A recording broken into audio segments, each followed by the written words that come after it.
사랑하는 성도 여러분, 6월 19일 월요일 아침입니다. 하나님 은혜와 평강이 함께하기를 축복합니다. 좋아요, 구독 꼭 눌러주세요. 천만 성도 큐티하는 그날까지 우리 함께 달려가도록 하겠습니다. 오늘 우리에게 주신 하나님의 말씀은 사도행전 1장 12절에서 26절까지의 말씀인데요. 우리 24절부터 26절의 말씀 같이 읽도록 하겠습니다. 그들이 기도하여 이르되 무사람의 마음을 아시는 주여, 이 두 사람 중에 누가 주님께 택하신 바 되어서 봉사와 및 사도의 직무를 대신할 자인지 보이시옵소서. 유다는 이 직무를 버리고 제 곳으로 갔나이다 하고 제비 뽑아 마띠아를 얻으니 그가 11사도의 수에 들어가니라. 아멘. 예수님은 마지막으로 제자들과 함께 감람산에서 작별을 하고 성천하셨습니다. 성천하시면서 예수님께서 제자들에게 특별히 당부한 말씀이 있었죠. 아버지께서 너희에게 주실 그 권능을 받기 위하여서 예루살렘을 떠나지 말고 기다리라 하신 그 말씀이었습니다. 정확하게 바로 예루살렘을 떠나지 말고 내게서 들은 바 아버지께서 약속하신 것을 기다리라 하는 것이죠. 제자들은 바로 감난산에서 예루살렘으로 건너오고 그리고 그들이 직결하고 모였던 장소로 함께 모여서 기도하기 시작합니다. 바로 이것을 우리는 이제 마가의 다락방이다 그렇게 이야기하는데요. 예수님의 12제자와 더불어서 주님과 함께 동행했던 여인들, 어머니, 그리고 그와 함께한 사람들이 한 120명 정도가 함께 모여서 기도하게 됩니다. 자, 이들이 먼저 한 가장 큰 일은 바로 함께 모여서 더불어서 마음을 같이하여서 오로지 기도에 힘썼다라는 것이죠. 하나님께서 약속하신 응답은 기도를 통하여서 우리에게 주어 주시는데요. 그 기도를 할 때 더불어서 마음을 같이 하는 게 중요하고 온전히 기도에 힘쓰는 마음의 자세가 중요합니다. 오늘 우리가 하나님의 응답을 받기를 원한다면 기도에 온전히 힘써야 할 줄로 믿습니다. 기도하지 아니하고 응답을 받겠다는 것은 어불성설입니다. 여러분, 소망하는 간절한 기도가 있고 그리고 소망하는 마음이 있고 그리고 하나님에 대한 그 비전을 꿈꾸고 있다면 우리가 하나님 앞에서 온전히 기도해야 할 줄로 믿습니다. 기도하는 사람을 통하여서 하나님 역사하시고 기도의 그릇에다가 하나님은 선물을 담아 주실 줄로 믿습니다. 그것이 성령이든 그것이 우리의 삶의 문제들을 해결하든 열쇠이든 말이죠. 그래서 제자들이 함께 모여서 온전히 기도에 힘쓰게 됩니다. 자, 온전히 기도에 힘쓸 때에 베드로가 이제 그들 중에서 대표로 나오죠. 대표로 나와서 그들에게 이때까지 잃어버렸던 정체성, 제자로서의 정체성, 사도로서의 정체성을 회복하기를 원하였습니다. 근데 그들이 이미 정체성이 다 무너져 버렸습니다. 가룟 유다는 예수님을 팔아버려서 자살해 버렸고요. 제자들은 예수님을 부인하여서 정말 부끄러운 모습으로 견딜 수 없는 그 부끄러운 모습으로 사람들에게 자기 자신들의 무너진 정체성을 보여줬고요. 자, 이런 것들을 이제 부활 성천하시고 난 다음에 그들이 함께 기도하면서 우리가 스스로가 우리의 이제 예수님을 떠나고 안 계시니 우리가 하나님으로부터 받은 그 성령의 충만함으로 인하여서 예수님의 본격적인 증인이 되어서 주님께서 이루어 주신 그 속죄의 역사, 속죄의 사역을 이제 우리가 개성하고 그래서 열방 가운데 전함으로 많은 영혼들이 하나님께로 돌아와서 회개하고 하나님 나라의 일원이 되게 하는 것이 우리의 맡은 바 소명이고 사명이지 않습니까? 그러기 위해서는 우리의 구성원들을 새롭게 다지는 작업이 필요하죠. 그래서 베드로가 거기에 있는 사람들에게 이야기합니다. 가룟 유다를 이야기하면서 미리 성경의 말씀대로 응하여서 그는 갈 길을 갔다.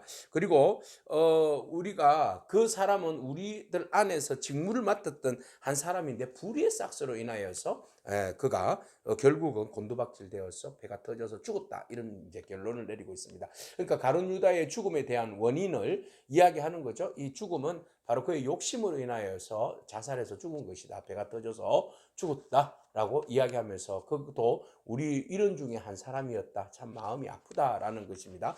그래서 이 빈자리를 우리가 어떻게 함께 채워갈 수 있을까라는 이야기입니다. 그래서 가룟 유다의 죽음에 대해서 시편을 들어서 이야기합니다.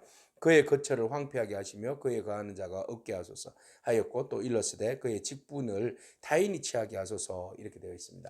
그래서 우리가 그 빈자리 공석을 채우는데 어떤 기준으로 세울 것인가에 대한 이야기입니다. 자, 여기에서 사람을 세우는 기준에 대해서 우리에게 말해주고 있습니다. 사람을 세우는 기준, 사람을 세우기 위해서 우리가 하는 자세도 있어요. 바로 기도로 준비하는 거죠. 예수님께서 제자들을 12제자들을 택하실 때에 예수님 가장 먼저 하신 일이 바로 기도로 준비해 하셨던 것이죠. 그처럼 지금 공석인 자리를 채우기 위해서 제자들이 먼저 해야 할 것은 바로 기도였고 기도 후에 그러면 어떤 목적과 방향으로 기준점이 뭐냐라는 거죠. 오늘 기준점을 두 가지를 이야기하고 있어요. 하나는 바로 우리와 함께 예수님이 사역하시던 세례 요한으로부터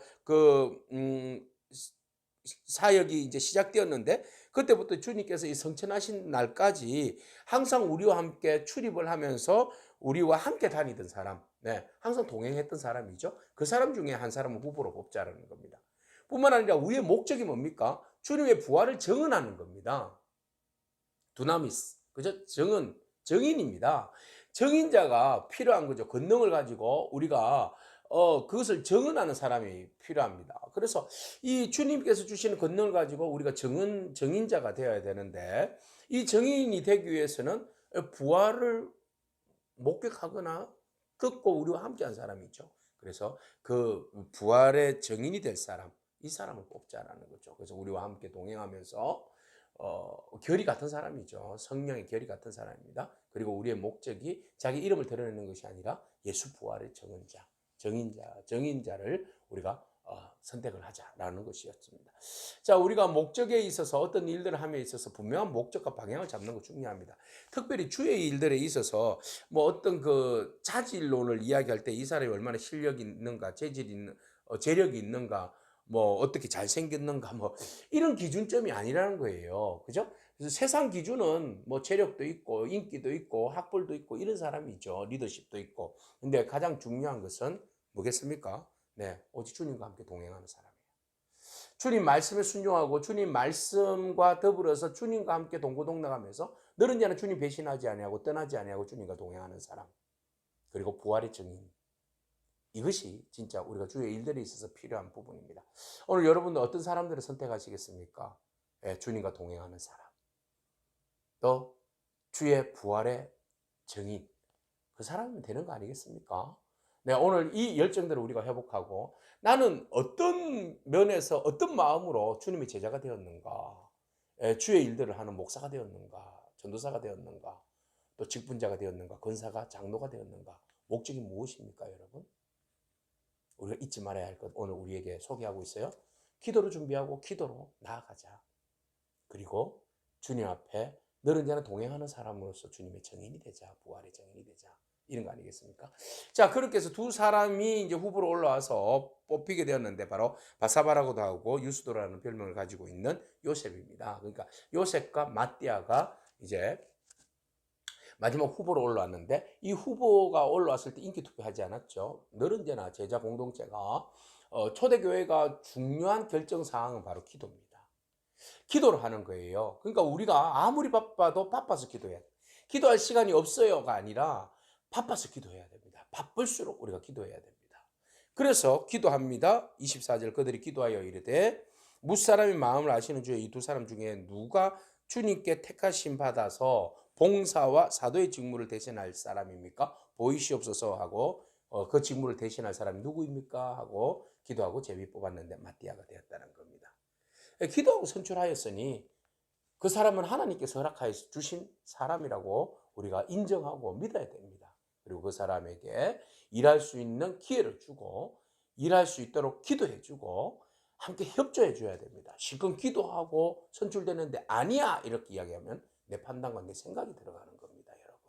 그래서 우리가 무슨 일을 하든 사람을 뽑든 어쨌든 기도하고 결정하기 바랍니다. 기도하고 결정했으면 일단 하나님이 뽑으신 사람으로 알고 그 사람이 사역을 잘 감당할 수 있도록 열심히 기도해주고 부족한 점이 보이더라도 그 보이는 이유는 뭐예요? 기도하라고 보여주시는 거 아니겠어요, 여러분? 힐난하라고 그 보여주신 거 아닙니다. 그 약점이 있으니 하나님 저 약점을 감추어 주시고 하나님께서 만져주셔서 하나님 기뻐하시는 사람으로 만들어 주시고 세워가 달라고 그렇게 기도해야 되는 거 아니겠습니까? 마띠아라고 완전한 사람이겠습니까? 마띠아도 분명히 모순이 있는 사람입니다. 그러나 우리가 기도하고 세웠으니 더 하나님의 일을 잘 감당할 수 있는 일꾼으로 우리가 더욱 그 뒤에 자리가 중요합니다. 같이 더 기도하고 중보하고 세우고 칭찬하고 격려해주는 마음가짐 이것이 필요합니다.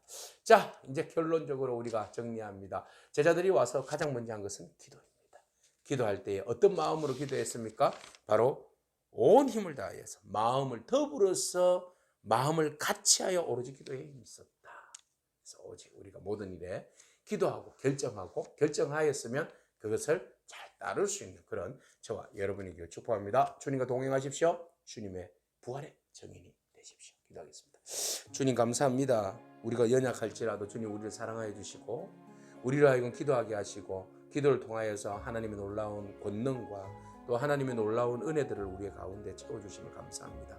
우리가 제자로 사도로 교사로 목사로 장로로 권사로 집사로 부르심을 받았는데 하나님 그 일들을 위해서 우리가 왜 부르심을 받았는지 무엇 때문에 부르심을 받았는지 우리가 다시 한 번 더 확인하기를 원합니다. 주님 우리와 동행하기를 원하시고 주님과 동행하게 하옵소서. 주님의 부활의 증인이 되어 주시도록 주님 우리를 축복하여 주시옵소서.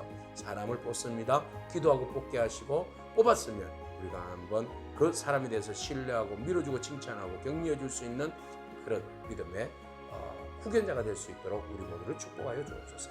예수님의 귀하신 이름으로 기도합니다. 아멘. 오늘도 믿음으로 승리하기를 축복합니다. 아멘.